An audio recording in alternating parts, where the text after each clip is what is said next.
ಜೀವಶಾಸ್ತ್ರದ ಸಿಲೆಬಸ್ ವಿಚಾರದಲ್ಲಿ out of syllabus question ಕೊಟ್ಟಿದ್ದಾರೆ ಅಂತ CET ಪರೀಕ್ಷೆಯಲ್ಲಿ ಮಕ್ಕಳ ದೂರು ಕೊಟ್ಟಿದ್ದಾರೆ. ಗ್ರೇಸ್ ಮಾರ್ಕ್ಸ್ ಕೊಡಬೇಕು ಅಂತ ಹೇಳಿದ್ದಾರೆ. ಏನು ಮಾಡ್ತಾರೋ ಈಗ ಗೊತ್ತಿಲ್ಲ. ಕೆಲವರು ಮರುಪರೀಕ್ಷೆ ಆಗಲಿ ಅಂತಿದ್ದಾರೆ.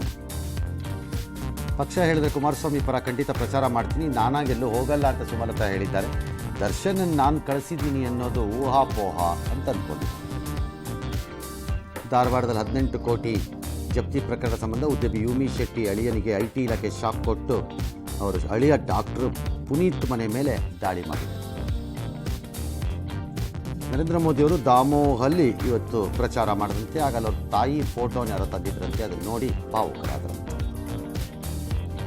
ಬೆಂಗಳೂರಿನಲ್ಲಿ ವಿದೇಶಿ ಪುಟ್ರು ಹಾವಳಿ ಹೆಚ್ಚಾಗಿದೆ. ರಾಜಾನುಕುಂಟಿಯ ಮಾವಳಿಪುರದ ನೈಜೀರಿಯಾದ ಡ್ರಗ್ ಪೆಡ್ಲರ್ಗಳು ಪೊಲೀಸ್ ಸಿಬ್ಬಂದಿ ಮೇಲೆ ಹಲ್ಲೆ ಮಾಡಿದ್ದಾರೆ. 4 ಗಾಯಗೊಂಡಿದ್ದಾರೆ.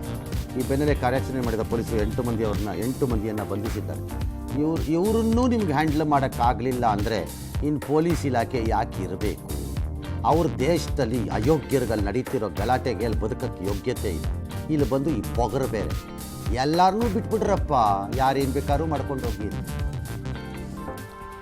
ಹೈವೇನಲ್ಲಿ ಅವೈಜ್ಞಾನಿಕವಾಗಿ ಸ್ಪೀಡ್ ಬ್ರೇಕರ್ ಇತ್ತಂತೆ, ಹಾಗಾಗಿ ಆಟೋ ರಿಕ್ಷಾ ಬಂದಿದೆ, ಪಲ್ಟಿ ಹೊಡೆದಿದೆ, 3 ಗಾಯಗೊಂಡಿದ್ದಾರೆ.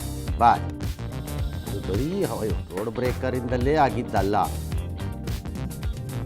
ಅವನು ಯಾರೋ ತೋರಿಸ್ತಿದ್ದಾನಲ್ಲ ಅಲ್ಲೇನೋ ರೋಡ್ ಬ್ರೇಕರ್. ತೋರಿಸ್ತಿದ್ದಾನೆ, ಆದರೂ ಆಟೋ ರಿಕ್ಷಾ ಆಗಿರೋದು ಅದಕ್ಕಲ್ಲ.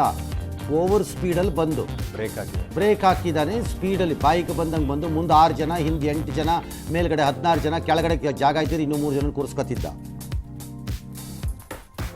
ರಾಯಚೂರಿನ ಹಟ್ಟಿ ಚಿನ್ನದ ಗಣಿಯಲ್ಲಿ ಏಕಾಏಕಿ ಏರ್ ಬ್ಲಾಸ್ಟ್ ಆಗಿ 6 ಕಾರ್ಮಿಕರು ಗಾಯಗೊಂಡಿದ್ದಾರೆ. ಒಬ್ಬರ ಸ್ಥಿತಿ ಗಂಭೀರವಾಗಿದೆ.